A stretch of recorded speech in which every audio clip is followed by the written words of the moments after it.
নমস্কার বন্ধুরা, সবাইকে জানাচ্ছি শুভ দ্বীপ্রহরের অনেক অনেক শুভেচ্ছা। আশা করছি সবাই ভালো আছেন আর সুস্থ আছেন। তো সোশ্যাল মিডিয়ার যুগে দাঁড়িয়ে মুঠোফোন ছাড়া কিন্তু আমাদের এক মুহূর্ত চলে না। সকালে ঘুম থেকে উঠে প্রথমেই আমরা যে জিনিসটা খুঁজি সেটা হচ্ছে আমাদের মুঠোফোন। তো এই মুঠোফোনটা যখনই ধরি তখন হুড়মুড় করে হাজারটা নোটিফিকেশন এসে যায়। কেউ হয়তো বরের সঙ্গে খুব সুন্দর একটা রোমান্টিক দৃশ্য শেয়ার করছে, কেউ হয়তো কোনো নতুন একটা দামি বাড়ি কিনেছে, কেউ না একটা সুন্দর দামি গাড়ি কিনেছে, সেটা কিন্তু সে পোস্ট করেছে। আর সেইটা দেখে আমাদের সকালবেলা প্রথমেই মুডটা কিন্তু অফ হয়ে যায়। আমরা নিজেদেরকে হীনমন্যতা আর কি ফিল করাই, মনে করি আমরা ভীষণ ছোট, আমার তো কিছুই হলো না জীবনে, আমার বর তো আমাকে নিয়ে এত সুন্দর রোমান্টিক একটা দৃশ্য বা এত রোমান্টিক একটা মুহূর্ত উপহার দেয়নি, আমার তো গাড়িটা কেনা হলো না, আমার তো কোথায় জীবনে বাড়িটা করা হবে না। তো এই সমস্ত জিনিস দেখে দেখে না আমরা নিজেরা সত্যি হীনমন্যতায় ভুগি, এবং এটা একটা মহামারীর পর্যায়ে চলে গেছে। এটা সত্যিই মহামারীর পর্যায়ে চলে গেছে, এই অন্যকে দেখে নিজেকে হীন অনুভব করানো বা নিজেকে ছোট মনে হওয়া। তো সত্যি কথা হচ্ছে, একটা কথা আছে না, যো দেখতা হে ও হোতা নেহি, আর যো হোতা হে ও দিখতা নেহি। তো এই যে এত বেশি যারা শো আপ করছে, বা আমরাও প্রত্যেকেই কিন্তু অজান্তে কিছু না কিছু শো আপ করে ফেলি, তো আমরা জানি যে এর সবটাই কিন্তু সত্যি না, অনেকটাই কিন্তু রিয়েল না। আজকে হয়তো কোনো স্বামী আর স্ত্রী খুব সুন্দর একটা রোমান্টিক মুহূর্ত আমাদেরকে শেয়ার করছে, আদৌ তাদের সম্পর্কটা সঠিক বা খাঁটি কি না সেটা নিয়ে কিন্তু হাজারটা প্রশ্ন উঠতেই পারে। আজকে যে মানুষটা সুন্দর একটা গাড়ি কিনেছে বা সুন্দর একটা বাড়ি বানিয়েছে, তার এই বাড়ি বানানোর পেছনের রহস্যটা হয়তোবা অনেক বেশি জটিল এবং কুটিল। তো আমরা কিন্তু সবাই এগুলো নিতে পারি না। মানে অন্যায় করার জন্যে, অসৎ হওয়ার জন্যেও কিছু মানসিক দৃঢ়তা বা নার্ভের জোর থাকার দরকার আছে। আমরা কিন্তু সবাই চাইলেই কিন্তু খুনি হতে পারি না, সবাই চাইলেই কিন্তু অন্যকে চিট করতে পারি না, সবাই চাইলেই কিন্তু সুযোগ নিতে পারি না।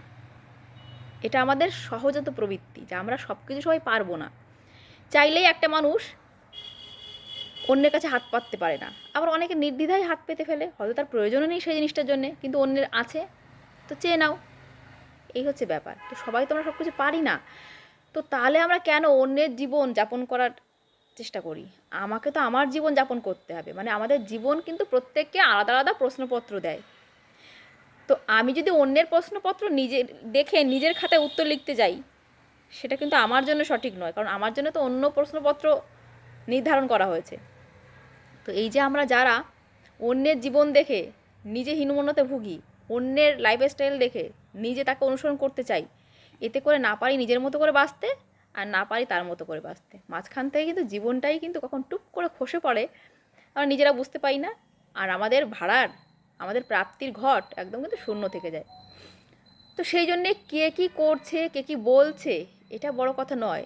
বড় কথা হচ্ছে তোমার কোনটা করা উচিত, তোমার কোনটা করা মানায়, তুমি কোনটা করে আনন্দ অনুভব করো, এবং কোনটা করে তুমি নিজে শান্তি পাও, কোন জিনিসটা করলে তোমার নিজেকে নিজের কাছে সম্মান করার মতো মনে হয়, তুমি নিজেকে সম্মান করতে পারো, এইটা কিন্তু জরুরি। আজকে হতে পারে কোনো মহিলা হয়তো ভালো রাখতে পারে না, কিন্তু সে হয়তো খুব সুন্দর করে সংসারটা সামলায়, সে হয়তো তার স্বামী সন্তানদের খুব সুন্দর করে আগলে রাখে। হয়তো হতে পারে কোনো মহিলা দেখতে খুবই সুন্দর, কিন্তু তার সংসার করার মতো তার সেই মানসিক সেই পরিস্থিতি নেই, বা সে মানসিকভাবে সংসার করার মতো উপযুক্ত নয়। সে হয়তো শো আপ করে দিন কাটাতে ব্যস্ত, তার সংসারে হয়তো মানুষ তাকে নিয়ে সন্তুষ্টও নয়। তো প্রত্যেকটা মানুষের কিন্তু ভিন্ন ভিন্ন কিছু আমাদের বৈশিষ্ট্য থাকে, যেগুলো আমরা চাইলেই কিন্তু চেঞ্জ করতে পারি না, কিন্তু চেষ্টা করলে অবশ্যই চেঞ্জ করতে পারি। তো আমি যদি অন্যের জীবন দেখে আমি নিজের জীবনটাকে উপভোগ করতে ভুলে যাই, অন্যের জীবন যাপনটাকে আমি সবসময় নিজের করে চলতে শুরু করি, তাতে করে কি হবে? আমারই লস, আমারই ক্ষতি হবে। তো মানে আমি আমার জীবনটাকে তো উপভোগ করতে পারলাম না। তো সেই জন্যে সোশ্যাল মিডিয়ায় থাকো, সোশ্যাল মিডিয়ায় দেখো, কিন্তু সোশ্যাল মিডিয়াকে সত্যি বলে ধরো না, ওইটাকেই ধ্রুব সত্য মনে করো না। কারণ সোশ্যাল মিডিয়ায় মানুষ যা দেখায় না, আসলে ওটা মানুষ যা দেখতে চায় সেটাই দেখায়। মানে আমরা দেখতে ভালোবাসি স্বামী স্ত্রী রোমান্টিক খুব একটা সুন্দর মুহূর্ত বসে উদযাপন করছি, আমাকে সবাই ভালোবাসছে, আমি খুব সুন্দরী, এগুলোই তো আমরা ভালোবাসি, এগুলোই দেখতে চাই। আর মানুষ কিন্তু এগুলোই দেখায়। আর তারপরে মানুষ এমন কিছু দেখায় যেগুলো আদি রসাত্মক এবং মানুষের যেটার প্রতি দুর্নিবার আকর্ষণ আছে সেই আদিম যুগ থেকে।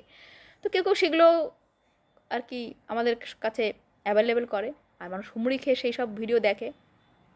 এখন কথা হচ্ছে যে আমরা কি সত্যি জীবনে আমরা যেটা একটা ভালো গাড়ি, একটা ভালো বাড়ি, একটা ভালো প্রপার্টি, একটা ভালো লাইফ স্টাইল যেটা আমরা প্রত্যেকেই চাই, সেইটা পাওয়ার জন্যে আমি আমার সম্মান, আমি আমার বিবেক, আমি আমার সততা এগুলো কি স্যাক্রিফাইস করতে রাজি আছি?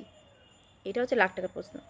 যে আমি ওই যে লাইফটা আমি যেটা চাইছি, যে লাইফটা আমি লিড করতে চাইছি, সেই লাইফটা লিড করার জন্যে যে স্যাক্রিফাইসটা প্রয়োজন, হয়তো তোমাকে সততার সঙ্গে আপোষ করতে হতে পারে, হয়তো তোমাকে ফ্যামিলির সঙ্গে আপোষ করতে হতে পারে, হয়তো তোমার বিবেকের সঙ্গে আপোষ করতে হতে পারে, হয়তো তোমার মানসিক শান্তির তার সঙ্গে আপোষ করতে হতে পারে।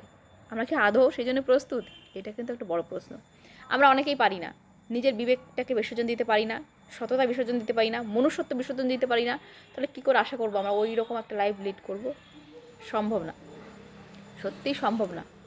আসলে কি জানো তো, আমাদের প্রত্যেকের জীবনেই না কিছু পজিটিভ দিক থাকে আর কিছু নেগেটিভ নেতিবাচক দিক থাকে।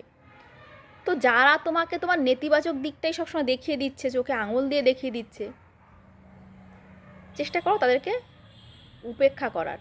হয়তো এড়িয়ে যেতে পারবে না, কিন্তু উপেক্ষা করতে পাই, তাকে তার মতো করে ছেড়ে দাও। মানে এক কান দিয়ে শোন, এক কান দিয়ে বের করে দাও। কারণ এই সমস্ত মানুষ কখনোই চায় না তুমি মানসিকভাবে শান্তিতে থাকো। তারা সবসময় তোমাকে ছোটো প্রতিপন্ন করতে চায় এবং তোমাকে ছোটো করেই তাদের শান্তি।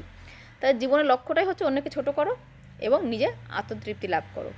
মানে নিজেকে নিজে সম্মান করে আত্মতৃপ্তি লাভ করা নয়, অন্যকে ছোটো করে তারা আত্মতৃপ্তি পায়। তো এই ধরনের মানুষের থেকে দূরে থাকাটাই হচ্ছে সবচেয়ে শান্তির কথা, সবচেয়ে ভালো। কিন্তু সেটা সবসময় হয়ে ওঠে না, ফ্যামিলির মধ্যে হলে তো হয়েই ওঠে না। তো ওই জন্য নিজেকে প্রশ্ন করো যে তুমি তোমার মানসিক শান্তির জন্য কি, তোমার সততার জন্য কি তুমি ওইসব জিনিস ছাড়তে পারো? ওই যে একটা লাইফ যেটা তুমি লিড করতে চাও, নাকি ওই লাইফ লিড করার জন্য তুমি তোমার সততা, তোমার মনুষ্যতা, তোমার বিবেককে বিসর্জন দিতে পারো? যদি বিসর্জন দিতে পারো ঠিক আছে, যদি বিসর্জন দিতে না পারো তার জন্য আফসোস করো না। কারণ মনুষ্যত্ব, সততা, সম্মান, আত্মসম্মান এইগুলো না অমূল্য জিনিস, এগুলো টাকা দিয়ে তুমি কিনতে পারবে না। একটা সুন্দর লাইফ তোমাকে যে কেউ উপহার দিতে পারবে, একটা ভিখারিকেও কিন্তু একটা মানুষ সুন্দর একটা লাইফ উপহার দিতে পারে, কিন্তু কোনো মনুষ্যত্বহীন অমানুষকে কিন্তু কেউ মনুষ্যত্ব বিসর্জন মানে মনুষ্যত্ব উপহার দিতে পারে না, তাকে বিবেক উপহার দিতে পারে না, তাকে কিন্তু সম্মান উপহার, মানে একটা অসম্মানের কাজ করে যে মানুষ, তাকে কিন্তু কেউ সম্মান উপহার দিতে পারে না। তো সেই জন্য তুমি যদি তার বিবেক, তোমার সততাকে মূল্যবান মনে করো, আমি তো বলবো আমার দিক থেকে তোমার জন্যে থাকলেও অনেক অনেক শুভেচ্ছা। সত্যি বিবেক, মনুষ্যত্ব এগুলো কিন্তু কাউকে কেউ ধার দিতে পারে না, এই জন্য বিক্রিও করা যায় না, কেনাও যায় না, এই জন্য এগুলো অমূল্য। আর রইল বাকি, ধরো আমরা ঘরের মহিলারা অনেকেই আছি, সংসারের হাজারটা কাজ করতে গিয়ে নিজের যত্ন করতে পারি না, সংসারের হাজারটা কাজ করতে গিয়ে একটা কাজ হয়তো অবহেলা হয়ে যায়। এবং হয় কি, আমরা হাজারটা কাজ করতে গিয়ে সব কাজ করতে যে সুন্দরভাবে পারি এমনটাও নয়। যতটুকু পারো নিজেকে সম্মান করো। যদি না তুমি নিজের কাছে 100% সৎ হও, যদি না তুমি তোমার সংসারের জন্য নিজেকে আর কি সবসময়ের জন্য নিয়োজিত করতে পারো, তোমার দিক থেকে যদি কোনো ফাঁকি না থাকে, তাহলে নিজেকে সম্মান করো। নিজেকে সম্মান করাটা খুবই জরুরি। তুমি যদি জানো আমি ফাঁকি দিইনি, তুমি যদি জানো তুমি মন থেকে 100% সম্পূর্ণভাবে তুমি সেই জিনিসটা করার চেষ্টা করেছিলে, এটা কিন্তু অনেকটা বড় কথা। দেখো, কর্ম আমাদের হাতে, ফলটা তো আমার হাতে নয়। তো আমি কর্মটা করেছি, রেজাল্টটা কী এসছে সেটা বড় কথা নয়, আমি চেষ্টা করেছি, চেষ্টাটাই কিন্তু আমাদের হাতে থাকে। বাদ বাকি সব কিছু কিন্তু সিচুয়েশনের উপর ডিপেন্ড করে, কিন্তু চেষ্টাটা কিন্তু আমাদের হাতে। কারণ চেষ্টা করলেই অনেক সময় মানুষ সফল হয় না বা সফলতা পায় না। আবার অনেক মানুষ হয়তো চেষ্টা ছাড়াই জীবনে অনেক কিছু পেয়ে যায়, অনেক কিছুই পেয়ে যায়, যদিও তারা কম, কিন্তু যায়। কিছু মানুষ তো আছে জীবনে কিছু না চেয়েই অনেক কিছু পেয়ে গেছে। তো আমরা এই যে যারা লড়াই করে চলেছি, এই লড়াইটাই কিন্তু বড় কথা। রেজাল্ট কী এসছে সেটা বড় কথা নয়, আমি যে লড়াইটা লড়েছি, আমি যে আমার দিক থেকে কোনো ফাঁকি দিইনি, এটাই বড় কথা। সেটা হতে পারে রান্না করা, ঘর গোছানো, হতে পারে বাচ্চা সামলানো, হতে পারে বাচ্চার পড়াশোনায় হেল্প করা, হতে পারে স্বামীকে তার আমার দিক থেকে তাকে যতটা সাহায্য করা যায় ততটা, যদি তুমি সত্যি মন থেকে করে থাকো না, তো কে তোমাকে কি বললো তুমি দেখতে টেরা না ব্যাকা, তোমার নাক বাঁকা না কান তোমার বড় না চুল তোমার ছোট, এটাতে কিচ্ছু আসে যায় না। তুমি যদি নিজেকে সম্মান করতে পারো, তাহলে পৃথিবীর কে কী বললো আমার মনে হয় সেটা আর কোনো অর্থ রাখে না। তো এই জন্য বলবো, নিজেকে সম্মান করো। নিজেকে এমন কিছু করো না যে নিজের কাছে নিজের সম্মানটা হারিয়ে যায়। মানুষের সবচেয়ে বড় প্রাপ্তি আজকালকার যুগে আমি তো বলবো মানসিক শান্তি। আর তুমি যদি তোমার দিক থেকে সৎ থাকো, তুমি যদি কখনো কাউকে না ঠকাও, কে তোমাকে ঠকালো সেটা তার ব্যাপার। হ্যাঁ, কষ্ট অবশ্যই হবে, কিন্তু মানসিক দিক থেকে কিন্তু তুমি অশান্তিতে ভুগবে না। কষ্ট পেতে পারো, মনে কষ্ট পেতে পারো, কিন্তু অশান্তিতে ভুগবে না। কিন্তু তুমি যদি কখনো কাউকে ঠকিয়ে থাকো, তুমি যদি অসৎ হও, তুমি যদি নিজের আত্মসম্মানটা বিসর্জন দাও না, রাজপ্রাসাদে থেকেও আর সোনার পালঙ্কে থেকেও তুমি কিন্তু মানসিক শান্তিটা পাবে না, মানসিক সম্মানটাও তুমি পাবে না। কারণ তুমি নিজে জানো তুমি নিজের কাছে তুমি নিজে কী। তো সেই জন্য আমার মনে হয়, কে কী বললো এটা বড় কথা নয়, তুমি সঠিক কিনা আর সৎ কিনা, এটাই কিন্তু বড় কথা। এটাই বড় কথা। মানুষ তোমাকে সম্মান করে কিনা, কতটা তোমার টাকা আছে এটা বড় কথা নয়, মানুষ তোমাকে সম্মান করে কিনা, মানুষ তোমাকে দেখে কিছু শিখতে পারে কিনা, এটাই কিন্তু বড় কথা। ঠিক আছে? তো অন্যকে ঠকানো, এটা যাদের পেশা, তাকে তেমন থাকতে দাও, সময় একদিন সঠিক বিচার করে দেবে। নিজেকে সম্মান করো, নিজেকে ভালোবাসো, আর নিজেকে ভালো রাখো। নমস্কার।